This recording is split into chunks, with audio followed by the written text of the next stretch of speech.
On a rock, head in hand, I sit.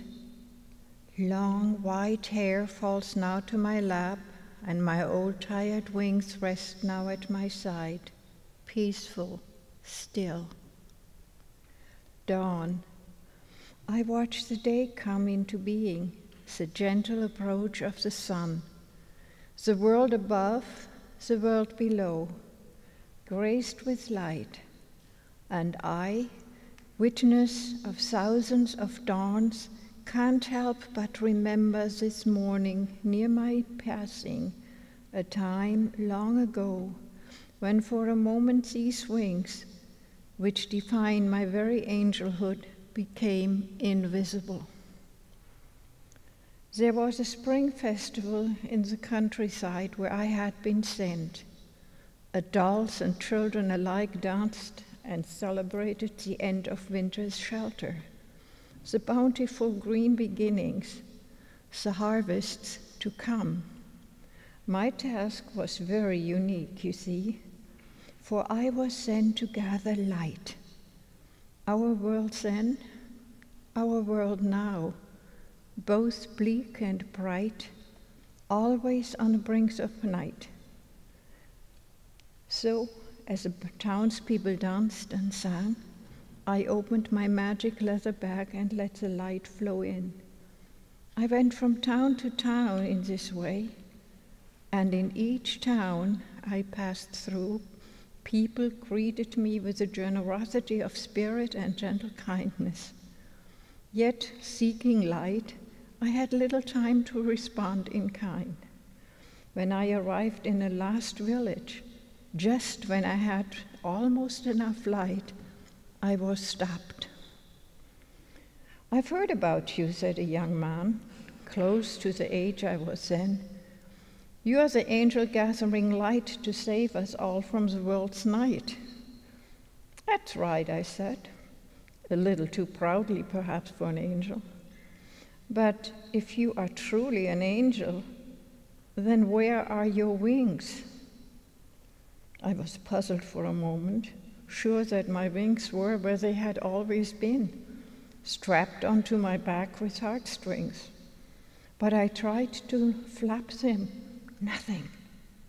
I looked behind me, nothing. Then, panicking, I looked into my magic bag. Nothing. Where is the light?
I'm Grace. At least that's what my father calls me anyway. Although most days I'm not sure why. My friends call me Gray because I'm somewhere in the middle, between black and white, boy and girl, angel and human. I do have wings though, and I'm 17 and hip, so they're tattooed. And I've even got a piercing in my nose. So this is how it goes. We've been hanging up here for a while now, waiting for heaven to fall, waiting for a call. Every day we look out across the sky, across the city, the urban playground for earthbound teenage angels. And every day we look, we see the city spread. We watch with dread the trees disappear, the rivers run dry. We anticipate the end of thousands of harvests. We watch with fascination, angels in human form look without seeing, hear without listening, touch without feeling. I watch compassion disappear as if it were simply going out of fashion. Compassion. Out of fashion as I suppose my own wings might be, tattooed, when I'm old and wise. So in a flurry, I transcend the borderland of the sky between you and me. I swoop down into the heart of New York City, of Montreal, of Moscow. I creep quietly through graffiti-covered alleyways, looking for a message, looking for direction. I look into the eyes of people passing by for a message, for direction, and on one corner sits a woman with a boy child. She looks at me with innocent eyes, and I touch her face gently. She smiles and then cries. Around the bend near the end of yet another shop-lined street lies a man. I help him to his feet, and then I come to you. You look at me as if I were anything but heaven sent. You can't see past my tattoos, my piercings, past all of me that is different from you. Yet I am also the same. And so you let me take your hand. Let me show you compassion, I say. I lead you to what used to be a garden. It was your father's when you were a child. But you had forgotten, you see, and in the meantime it became a parking lot. But look, I pointed, and there, pushing through the pavement, a solitary red flower, unconsciously perfect. I remember, you assure me. And so I leave you graced, an adult child in the garden of your father.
small angel, 8 years old to be exact.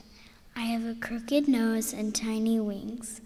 I like them because they make me a little bit different from everyone else, and that makes me special. I know I am a special angel for other reasons too. I am one of the only angels my age who has a human friend.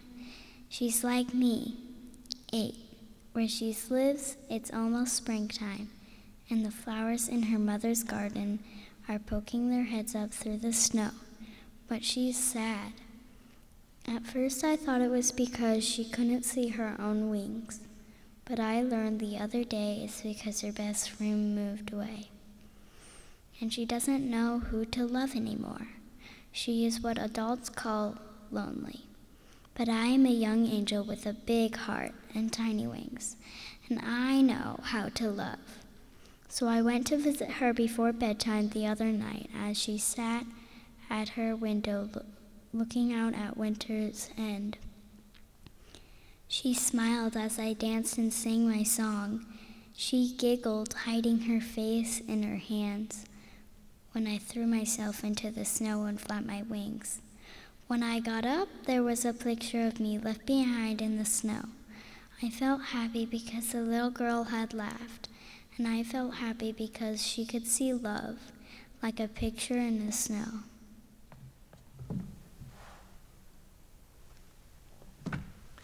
Sweet child, I say, here at the dawn of the rock of my old age, sweet children, what do we do when the snow melts? When love remains, also love's imprint is gone. Once upon a time I told you I couldn't see my wings, not because they weren't there, but because in seeking light I had forgotten how to give it. The energy of generosity, of compassion, and of love is circular. Inside we know no differently.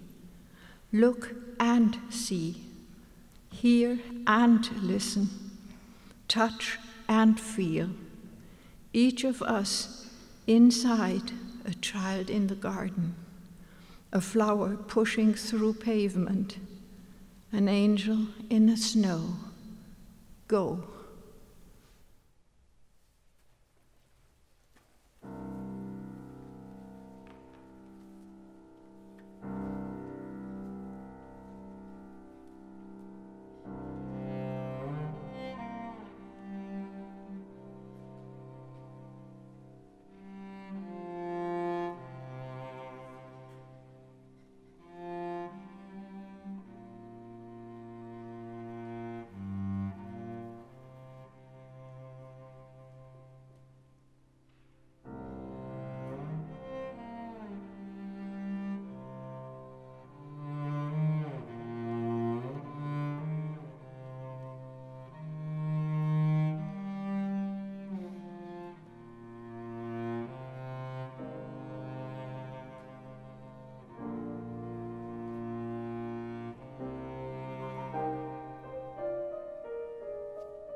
We welcome you to the opening concert of the Three Rivers Choral Festival this weekend.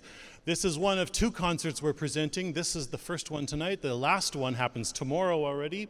At 4 o'clock tomorrow afternoon, we would invite you back for the closing concert of the Three Rivers Choral Festival. The Three Rivers Choral Festival, as it says in your program, is a joint effort put on by 3 arts organizations in town, including Purdue University Fort Wayne, Heartland Sings, and the Fort Wayne Children's Choir. You're going to hear those other 2 organizations present music tomorrow afternoon at the afternoon concert. But tonight's concert is going to be mostly about the Purdue ensembles, and you're going to be happy that we split it up into 2 concerts so that not a single concert is 3 hours long, right? Much better for all concerned. We are all happier to go home sooner that way. I want to introduce the next piece while we're making a few stage changes. We have this special opportunity tonight to present 2 world premieres. The second one we're going to hear at the end of the program, and that is a special piece that has been commissioned for this Three Rivers Festival this weekend, and it's composed by one of Indiana's most famous composers. I gave you a blurb about him in the program there. I talked to you a little bit about how he's one of the 5 most commonly programmed composers for state honor choirs anywhere in America, and he happens to be right here in the room with us. We will introduce him later, but right now, would you please help me recognize Mr. James Mulholland, who's here in the front row.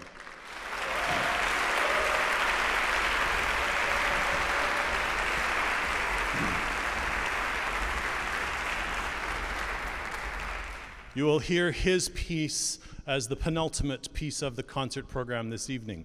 But right now we're presenting another world premiere, and that is a piece that we have had specially commissioned this semester for this very ensemble. It turns out that there's a piece that just happens to fit perfectly with our concert theme tonight, and it's called Concrete Angel. I wanted to show you the Martina McBride video. You might be familiar with the song.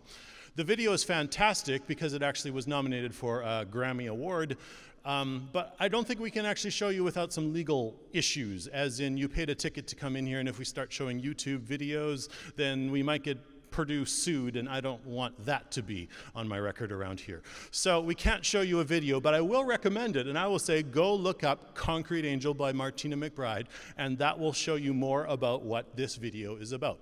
I might need to give a trigger warning for the last 2 pieces of the first half here. They deal with such heartwarming topics as child abuse and suicide. So if this first piece doesn't get you, the second piece certainly is. Now is a good time to get those Kleenex boxes out and handy just in case, because you never know what's going to happen, I tell you. Then we take an intermission so we can all go fix our mascara in a minute. So we're going to have our soloist for this next piece, Gabrielle Emmerich, introduce Concrete Angel.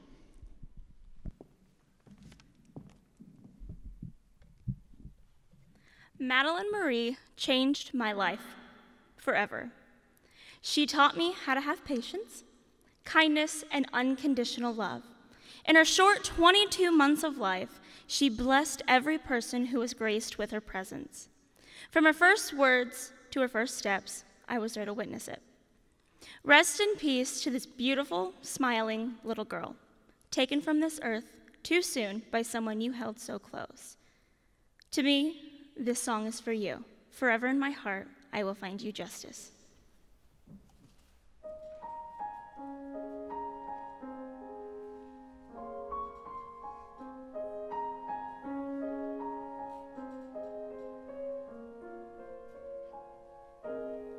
She walks to school with a lunch she packed. Nobody knows what she's holding back. Wearing the same dress she wore yesterday. She hides the bruises with a linen and lace.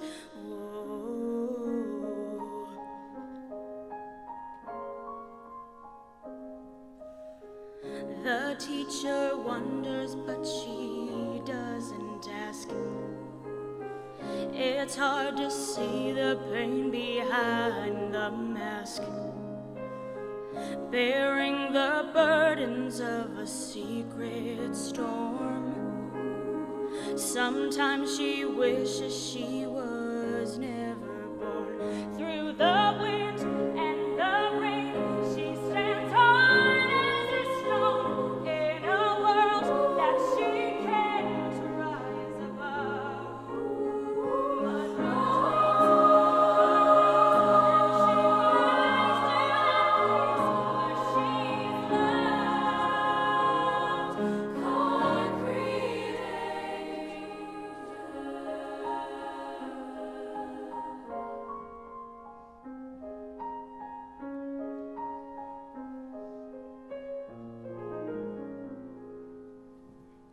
But somebody cries in the middle of the night.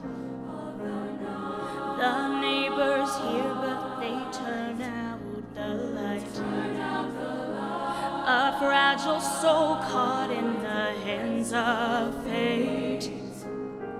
When morning comes, it will be too late. Through the wind and the rain, she stands hard as a stone in a world that she can't rise above. But her dreams give her wings, and she flies to a place where she's loved. Concrete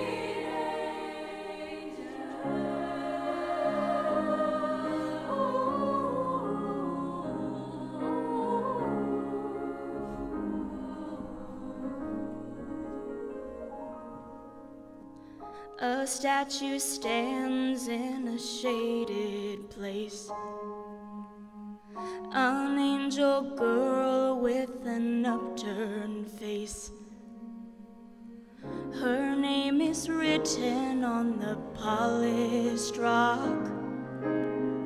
A broken heart that the world forgot. Through the wind and the rain, she stands hard as a stone in a world that she can't rise above. But her dreams give her wings, and she flies to a place where she's loved. Concrete angel.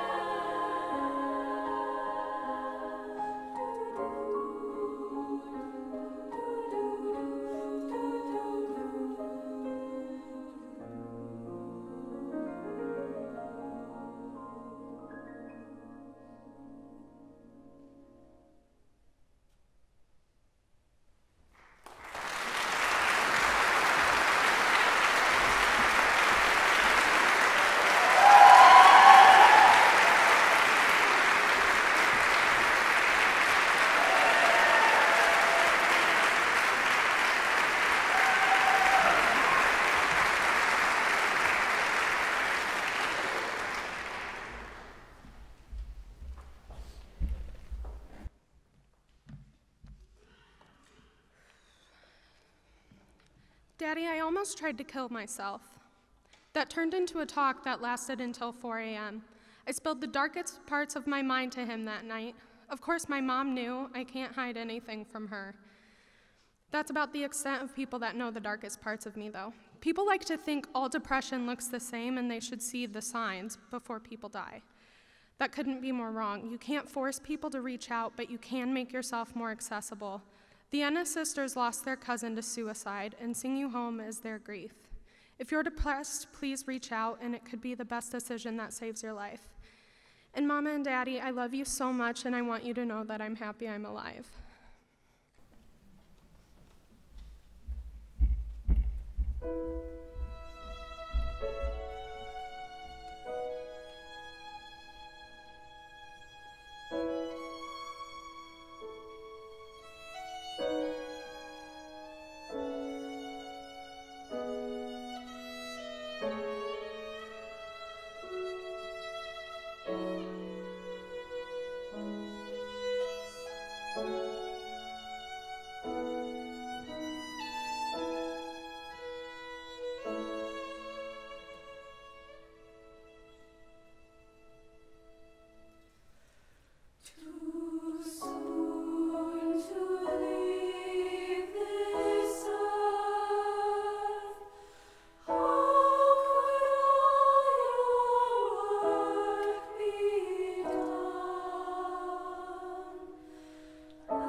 There, we solved that problem.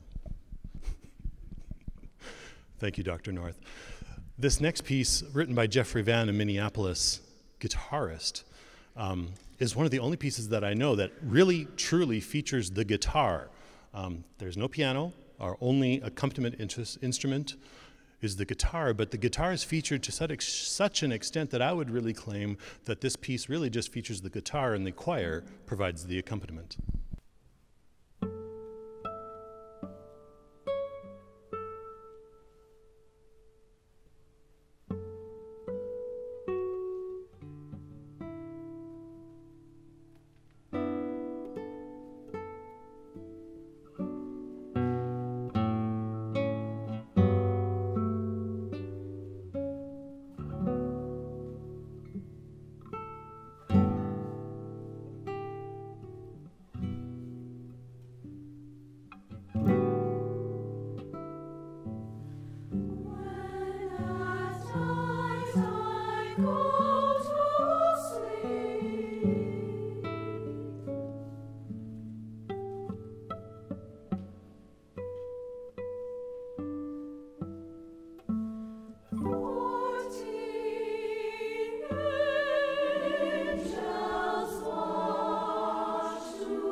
The Three Rivers Choral Festival has been around for probably 15 or 20 years, as far as I know. But I think this is the very first year that we've ever done our own commission. When the organizing committee sat down and tried to figure out who we might want to commission to do a piece specifically for us, there actually was little conversation about which composer we were going to want. There's one composer in Indiana who has been publishing and writing music with over 600 credits, 600 publications to his credit. He's had a long career of writing excellent music, and James Mulholland is here tonight. We're going to ask him to come up to the stage to introduce his piece just a little bit, covering or setting the excellent poetry of the Indiana poet James Whitcomb Riley, with one of Indiana's most famous composers. Please welcome to the stage Mr. James Mulholland.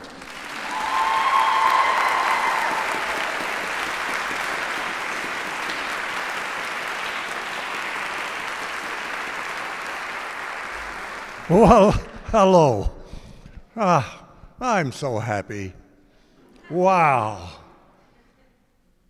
Reading the program, it says James Mulholland, born 1935, has been teaching at Butler for 54 years and one of the foremost composers alive. Thank you for that little bit of information. I'm waiting for the day that us poor composers just once see Von Rusty, born. Robert Nance, born. Ha! Jerry Rubino, born. Ha! We're the only ones. But I'm also happy to be here to share with the beautiful music the text of the great, what's his name? I knew that. James Whitcomb Riley. He is considered the Indiana Poet Laureate. No other Indiana poet can even compare with James Whitcomb Riley.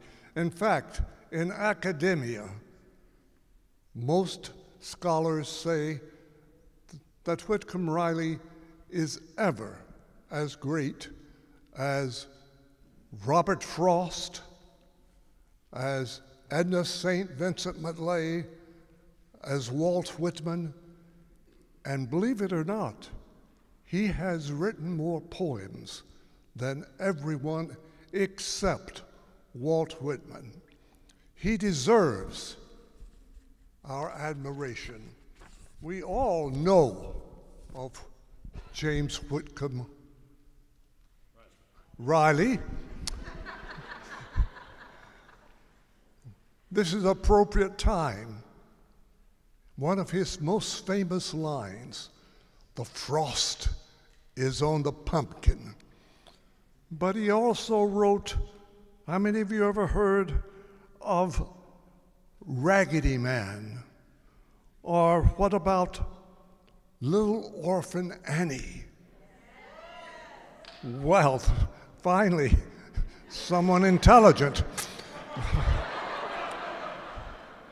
But if you read through this poem, and I'm not going to keep you here for all that, but basically he is saying, make me a song of all good things. Make me a song of such a tone. And when we sing it, the sound of heaven all around, with melodies our hearts have found, and fill the skies with such a sound, and jubilant, I can't read that, still sing and capture far and near. The heavens lean to hear. Make me a song of love, song the whole wide world. Make a song of love for the world to sing. Make me a song. I'm honored to be commissioned for this occasion. I'm honored to Vaughn. I'm honored to Jonathan Bassaro. I'm honored Robert Nats. And also, I would certainly like to thank our orchestra tonight, Mr. Jeffrey North.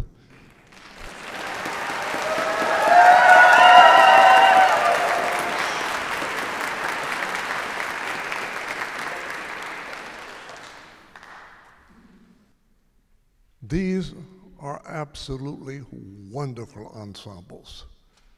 Fort Wayne should be honored to have these facilities, the large facility downtown, and you should be very honored to share all this with the gatekeepers of choral music, Vaughn, Jonathan, and Robert. I'm honored. Thank you.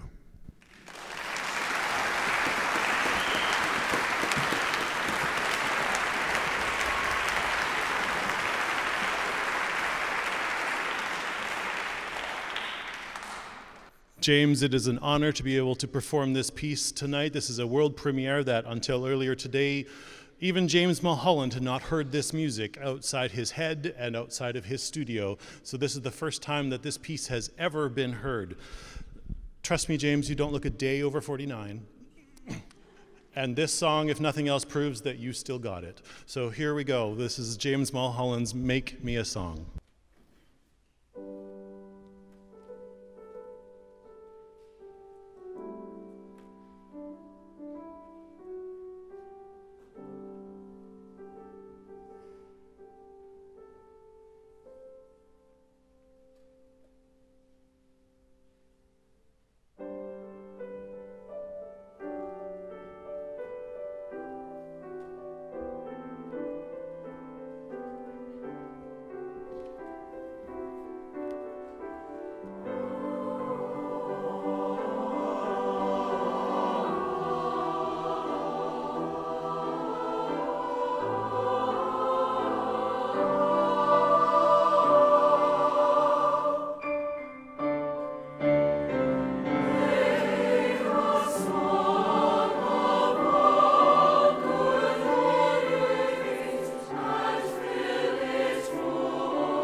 Our final piece for this evening also comes from Cola Voce Publishers, a Texas composer named Susan Arranger of an old camp song named No Time.